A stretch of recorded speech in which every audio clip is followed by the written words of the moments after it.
Herzlich willkommen zum 36. DOK.fest München. A very warm welcome to the 36th DOK.fest Munich, this year as our online edition DOK.fest at Home 2021, here from the Silbersaal in the Deutschen Theater, where we usually show films.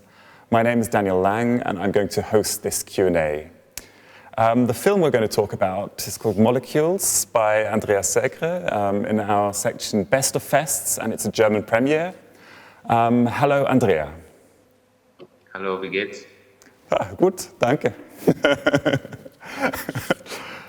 Andrea, at the time of working, or when you started working on this film, Molecules, in Venice, you were actually working on two projects. I think one about the high tides or high water, and the other on tourism. And as I understood, you started filming with these two projects in mind. When did it happen that you decided, this is going to be a completely different film, this is a new film? Actually, I don't know exactly, because it simply happened that I was in the middle of what was happening, and I told to myself, don't go away, stay there, and try to understand what's going on in your life, in the world, in Venice, and don't rush. Don't think. I never thought, okay, now I'm going to make another film.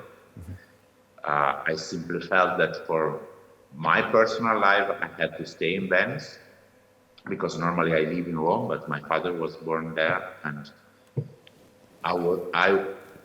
in the last 2-3 years, I'm trying to reconnect with this town and to try to understand Venice, which is really a big challenge, because it's a very famous town, but it's not very well known, also, even if you have a father born there.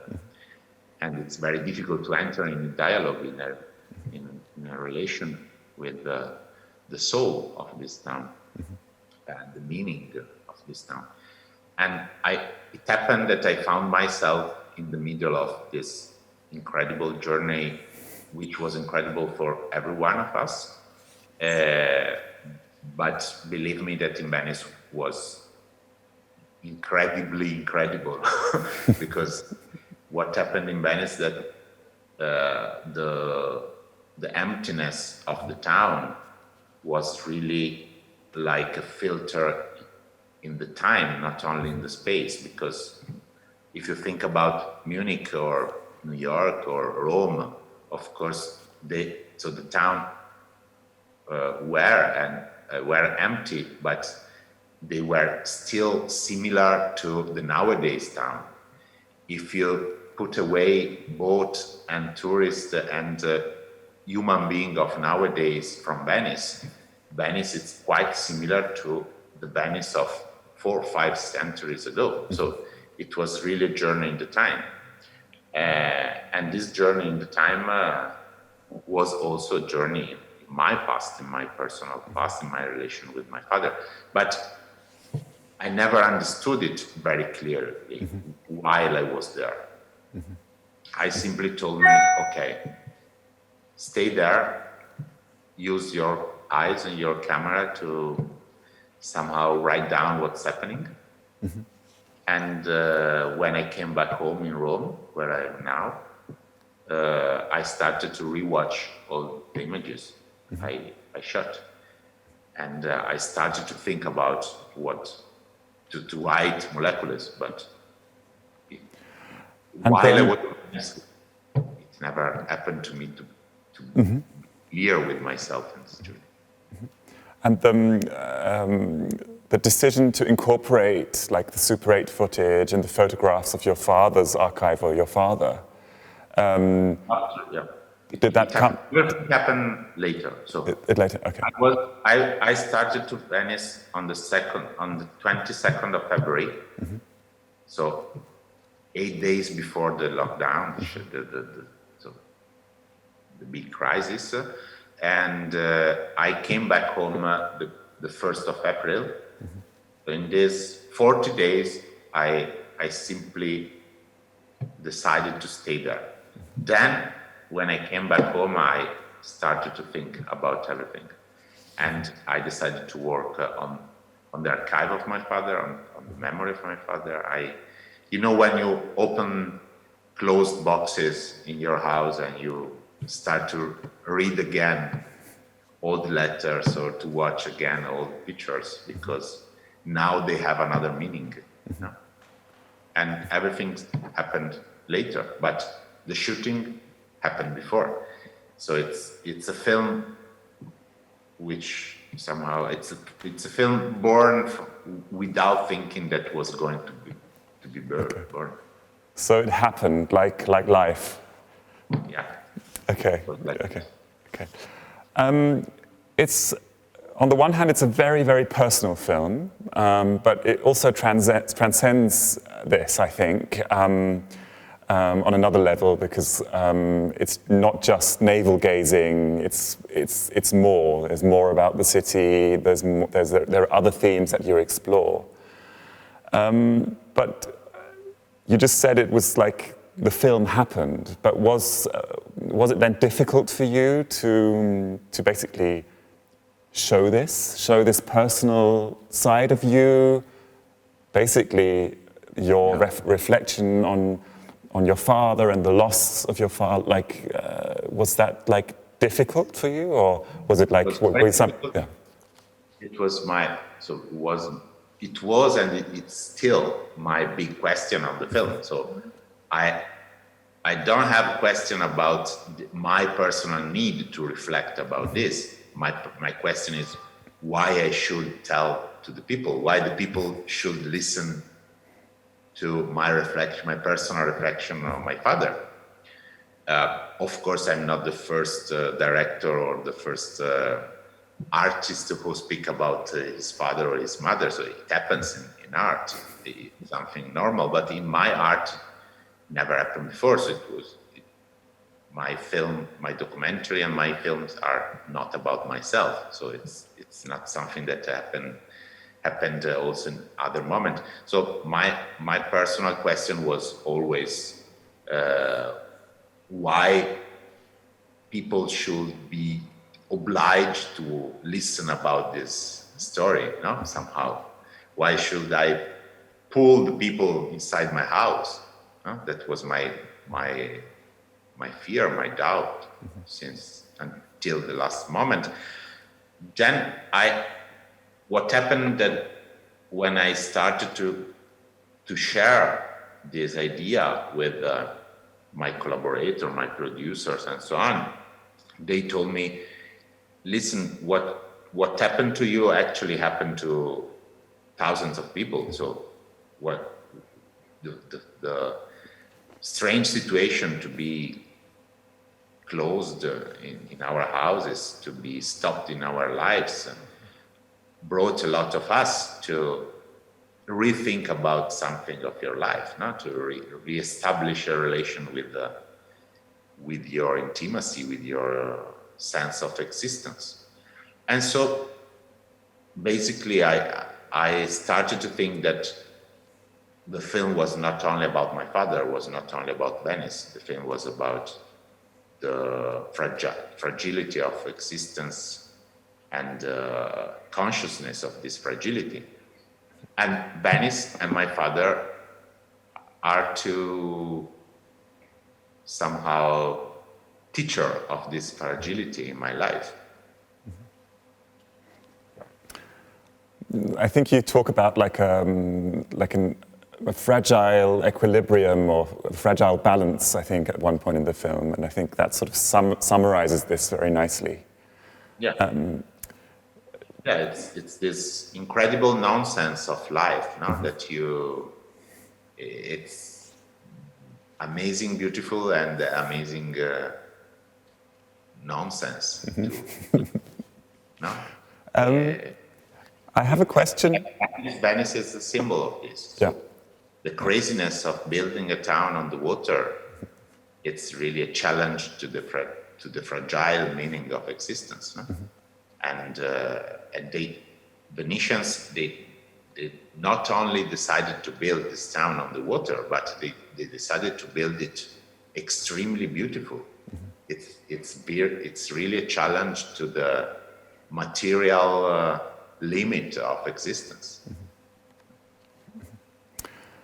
I was wondering, in your texts, which you speak yourself, how the work on those texts happened. Like, was that during the editing, or did you write also during the shooting? Do you keep a diary? I started to write when I came back home, as I told you. So I started to write down my feelings about the shooting I was watching. No? Like I was home watching all the images I shot in Venice, and I started to write. I didn't know if what I was writing would have been the voiceover of my film or not. I simply started to write. Then, when I decided to try to edit the film, I decided to use my voice because it was the only way to express the personal journey in which I found myself, without avoiding to give importance also to the other characters of the film, because I'm not the unique character of the films. So there are other persons who somehow experienced the same journey I did in other ways, but I was together with other person in Venice. And then I started to record my voice, and the recording of the voice was maybe the deeper point of reflection about the project, about the film.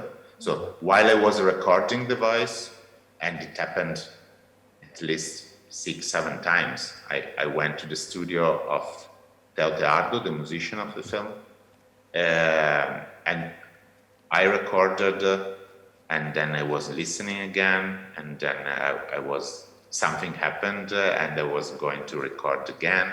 It's not only a question of finding the right voice, it's also a question of using the experience of recording to understand what was happening to me. Mm-hmm. Okay. Because while I was recording who I was the son of my father, I was the director of the film, I was the voice of the film. I didn't know, so it was a completely, how could I say, mixed experience of this different rule. The film is very atmospheric, and also with the help of the music, it helps to build atmosphere. Could you talk about the collaboration with your musician, with Teoteardo? Yeah, it was the first time we collaborated. Okay. Teoteardo is a very, very good musician.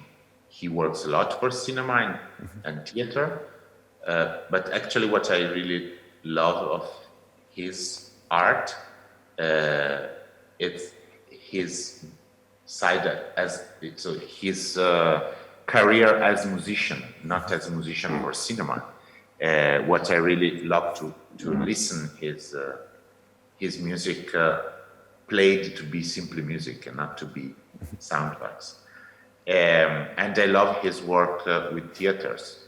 And actually, the first time I called him was for the theater project I should have done about Venice. I wanted to work with him on the relation between music and theater and cinema, because it was an experimental project of theater and cinema. Of course, has been blocked. Now theater are closed, so we are still waiting to understand what is going on. But then, when I came back home from Venice and I started to watch the images I shot in Venice, his music was in my mind, because I was working with his music, and it happened really that I was listening his music while I was watching my images, the shooting. And so I gave to my editor, Chiara Russo, my images and his music. And I told her, start to work on the images with his music. She started to work, and I started to go to Teotardo to record my voice in his studio with his microphone, with his computer and tools and so on.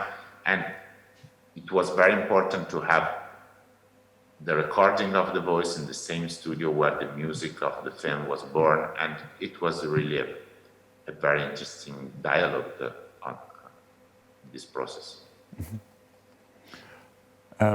The other projects you mentioned, the theatre project, and the film, are they happening? Are they still happening? Or? The theatre project has been blocked, so and we don't know when it could happen or not. The film, so I had these two projects. The theatre one was about the relation with waters, Venice and waters, and the other one, the relation between Venice and tourism, somehow. Of course, are two metaphors, so you don't have to think about your social essays about waters and tourism. So it are simply issues.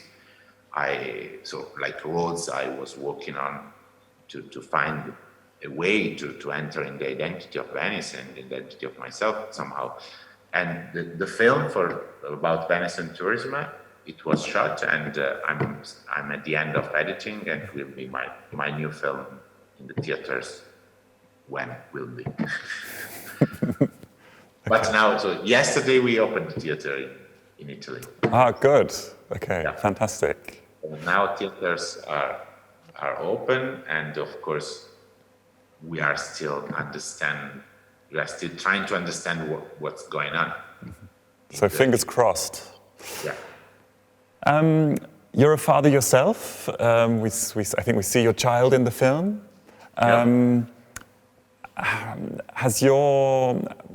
Have your thoughts on parenthood and being a father changed during the making of this film? Or evolved, let's put it that way. No, a lot of things changed, of course, in the relation between me, fatherhood, childhood, fragility, and other things. Everything I told in the film was really happening to me. And I decided to somehow open my soul in the film. And actually, of course, also the relation with my sister. She became mother while I was making the film. So lots of things happened in my life and in my family. But I think it's something that happened in a lot of our lives during this strange time. No? That's why, and that is also the feedback I have from the film, who went to Venice Film Festival, then came to the theaters in Italy in September, October, and now he's traveling all around the world. And I receive a lot of feedbacks about that. So it's thank you, because it's not only about your father. Thank you, because it's not only about you. Then I suppose that there is also someone who feels that I was too, I would say, too explicit in opening my intimacy. Okay, I love critics. And how much, do you see Venice now with different eyes? Have you cracked? Yeah. Have you cracked it, or have you found a way into the city now for you? Yeah, definitely.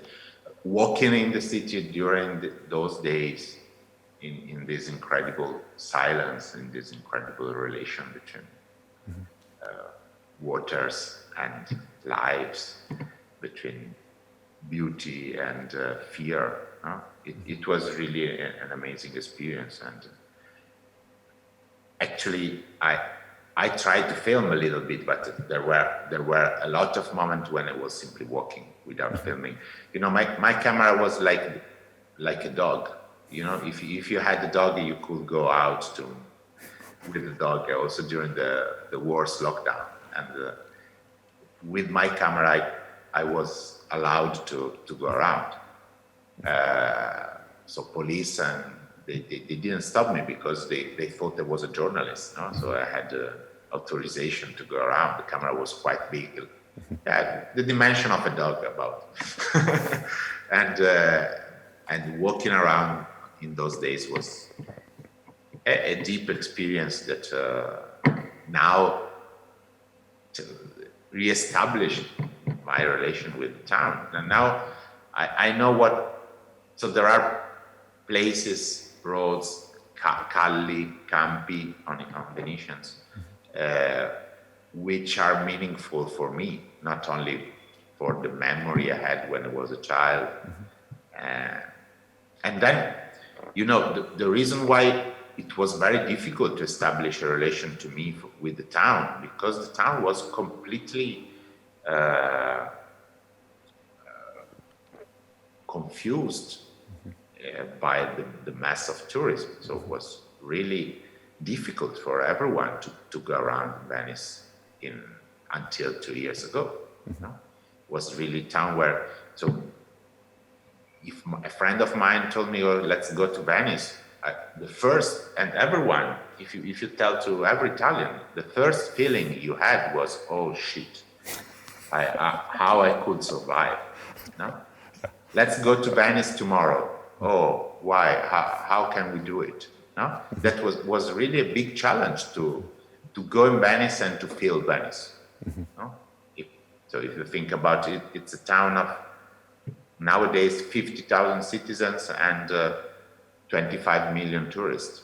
So it's an incredible problem, no? And this condition, this feeling of not having the space to recognize the town was one of the reasons why I couldn't have a relation with the town. So it was very fitting to have the premiere there, I guess. In Venice. In Venice, yeah. So, yeah, it was important to have the premiere of the film in Venice, but was believe me, that was much more interesting to have the screening of the film open air in the places where I shot the film. So we had 2 or 3 public screenings in big campi, squares, yeah, with full of people sitting on the floor and watching and listening the film in silence, but in the town. That was very, very touching for me. What were the reactions of your protagonists and also of the Venetians towards the film? It was always a mix of. It was what we were discussing before. So someone felt that this opening of my intimacy was dialogue. It was creating a dialogue also with their own experience, their own relation with fatherhood or childhood or being father, being son. Someone else felt that this intimacy has to be somehow respected, and they didn't want to speak with me about the film. No, it's like, okay, you open your heart to us. Thank you. I don't want to create other problems.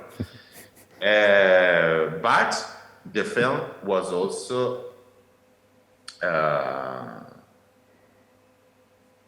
accepted, was also received as a tool, an instrument to speak about the destiny of the town. So it was also a tool to open a public debate that is very important now in Venice about the identity of the town, the relation between citizens and the town, the relation between beauty and economical use or abuse of this beauty. And so it was also interesting to see the film used in this way. The new film that you just finished editing or finishing editing, is there a title for this film yet? Welcome Venice. Sorry, again? Welcome Venice. Welcome Venice. Okay. So we're looking forward to watching Welcome Venice when it comes out.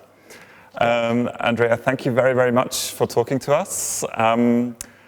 Our audience can vote for the film Molecules at the Kino Audience Awards, sponsored by Dreisat and BR.